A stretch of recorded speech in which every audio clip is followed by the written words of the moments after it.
Apprendre 15 à 30 cm de détente en l'espace de 15 semaines, c'est l'objectif du programme RLR3. Je recommande ce programme à des personnes qui ont déjà l'habitude de faire du sport, qui pratiquent au moins 4 à 6 heures d'activité physique par semaine. C'est un programme très exigeant qui va vous demander beaucoup de ressources et de temps durant les 15 semaines du programme. Je ne recommande pas ce programme à des personnes qui débutent dans l'activité physique, puisque c'est un programme fait pour améliorer une performance physique. C'est un programme qui est ciblé vers un effort bien précis. Et quand on débute une activité physique ou l'exercice tout simplement de son corps, il faut s'entraîner à faire des séances de renforcement musculaire assez globales, ciblées sur les membres inférieurs, c'est-à-dire renforcement des fessiers, des cuisses, des mollets. Je ne recommande pas non plus ce programme de détente pour des personnes qui n'ont pas fini leur croissance musculaire, simplement puisque le nombre de répétitions et de chocs dus au saut peut engendrer des tendinites au niveau du talon d'Achille et au niveau des genoux. Et donc si vous souhaitez commencer ce programme et que vous n'avez pas terminé de grandir, mieux vaut en parler avant à votre médecin ou à votre entraîneur et tenir informé vos parents de ce projet-là. Si vous commencez à avoir des douleurs trop aiguës au niveau des cuisses ou des mollets, je vous conseille tout simplement d'arrêter le programme le temps que ça dure. Vous le reprendrez plus tard s'il faut, même si évidemment vous aurez plus de résultats si vous suivez à la lettre le programme, mais vous pouvez aussi très bien avoir pas de résultats, voire avoir des résultats négatifs, dans le sens où vous pouvez perdre des facultés physiques si vous vous blessez. Donc si vous commencez à avoir mal, encore une fois, arrêtez le programme et recommencez plus tard. Bien sûr, s'il s'agit de courbatures, à vous de voir, à vous de le sentir, mais si c'est des douleurs aiguës type contracture ou début d'élongation, voire déchirure, vraiment arrêtez tout de suite. Vous avez 6 exercices différents. À gauche, la colonne des jours et des semaines. Les semaines impaires, par exemple la première semaine, vous avez à faire les exercices lundi, mercredi et vendredi. Pour les semaines paires, mardi, mercredi et jeudi. Il est très important de respecter les jours de repos. On va prendre l'exemple de la première semaine. Pour le lundi, vous avez les sauts, les relevés de pointe de pied, les squats russes, enchaîner des sauts départ talon-sol pour finir sur les sauts pointe de pied. Vous ne faites le 6e exercice, les squats chargés, que le mercredi, puisque ça va éviter des blessures. Vous pouvez très bien reprendre la 8e semaine si vous avez déjà fait ce programme. À condition de le faire en entier la première fois, vous gagnerez bien plus de détente que si vous le répétez une deuxième fois 6 mois plus tard. Je vous présente celui-là, c'est un programme que j'ai fait et qui a déjà fonctionné pour moi. Vous retrouverez ce tableau dans la description de cette vidéo ainsi que sur mon compte Instagram.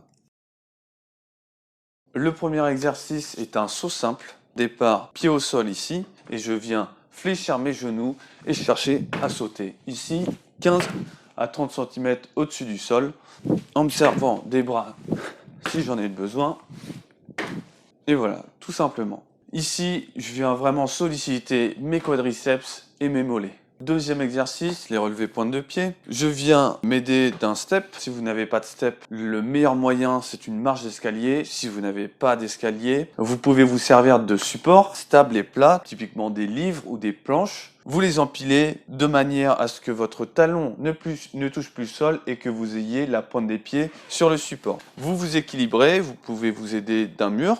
Et vous venez ici, remonter le talon au-dessus de votre pointe de pied et freiner ici la descente. Montez vite, freinez la descente, montez fort, freinez la descente. Ici, on vient vraiment à chercher à solliciter très fortement le mollet. Je fais mes 10 du pied gauche ou du pied droit et je change de pied. Je suis sur le pied, je monte et je descends. Troisième exercice, le squat russe. J'ai besoin d'une chaise ou d'un support à hauteur du genou, bien solide, bien stable. Je viens commencer avec mon appui sur le support. Je penche mes épaules vers l'avant afin de transférer mon centre de gravité au-dessus de mon point d'appui. Et je viens monter ici fort en me servant de mon quadriceps, changer d'appui en l'air et redescendre. En accéléré, épaules vers l'avant, je pousse fort, je saute, je change d'appui et je redescends. Hop. Ok, là j'ai fait un squat russe. Un appui pied gauche, un appui pied droit et je redescends sur ma position de base. Quatrième mouvement maintenant, le saut départ talon-sol. Je viens donc les appuis bien serrés. Je viens ici jambes tendues, donc pas de flexion de genoux. Donner max puissance à partir de mes pointes de pied. Sauter, rebondir sur mes pointes de pied et revenir sur la position de base. Je monte sans fléchir, je ressaute pointe de pied et je reviens sur ma position de base. 1, 2, 3. Cinquième exercice, le saut pointe de pied. Pareil, je démarre, appui bien serré, jambes tendues. Ici, je décolle directement les talons du sol et je viens sauter. Je viens sauter en gardant les jambes tendues et uniquement sur la pointe des pieds. Ok. Le but ici, c'est d'avoir un impact très dur et très explosif. Enfin, sixième et dernier exercice, le squat sauté sur pointe de pied. Je viens me munir d'un poids. Vous pouvez très bien vous servir d'une bouteille d'eau que vous remplissez d'eau. Je viens là prendre donc ma bouteille, la coller contre moi, la garder bien au-dessus, encore une fois, de mes appuis. Je viens descendre en squat, sortir les talons du sol et venir sauter ici en squat. D'accord ? J'ai 15 répétitions à faire pour la première semaine et 4 séries. Les 14 répétitions, vous les faites à saut moyen. Et sur la dernière répétition, sur la 15e, vous sautez max possible, max hauteur.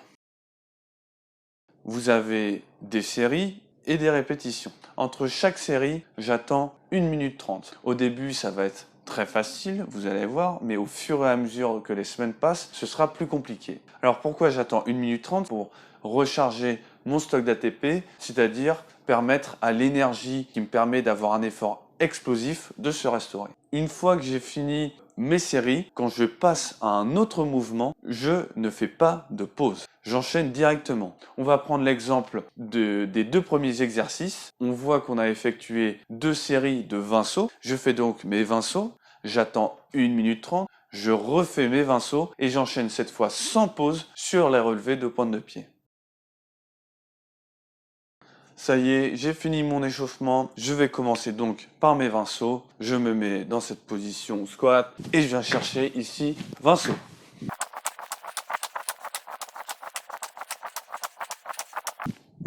Et 20. Ok. 1 minute 30 de pause et j'enchaîne avec ma deuxième série. Et 20. Ok. J'ai fini ma deuxième série de 20. Sans plus attendre, je viens ici, pointe de pied. Et j'en fais 10.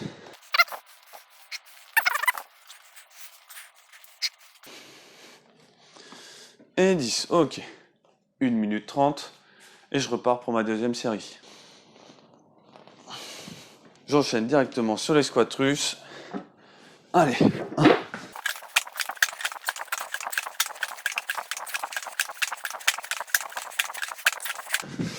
Et 15. Ok. J'ai fini mes 15. 1 minute 30 de repos. Et j'enchaîne.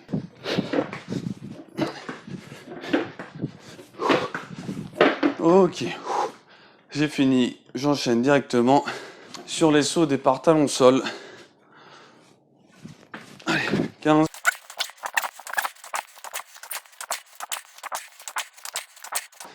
Et 15. J'attends 1 minute 30. Je fais ma deuxième série. Ici, on va se retrouver sur le moment le plus difficile de la séance puisque je vais finir mes sauts talon sol. Je vais enchaîner sur mes sauts pointe de pied, sur mes 100 et enchaîner tout de suite après mes squats sautés sur pointe de pied.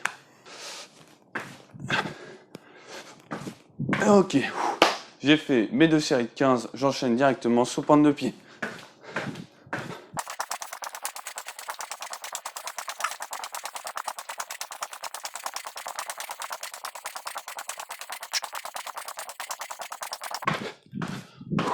J'ai fini, j'enchaîne directement sur mes squats sautés, pointe de pied. Et dernière fois. Ok, 1 minute 30. Je fais ma deuxième série. J'ai 4 séries à effectuer. À la fin des 4, j'aurai terminé ma séance. Et je peux me féliciter.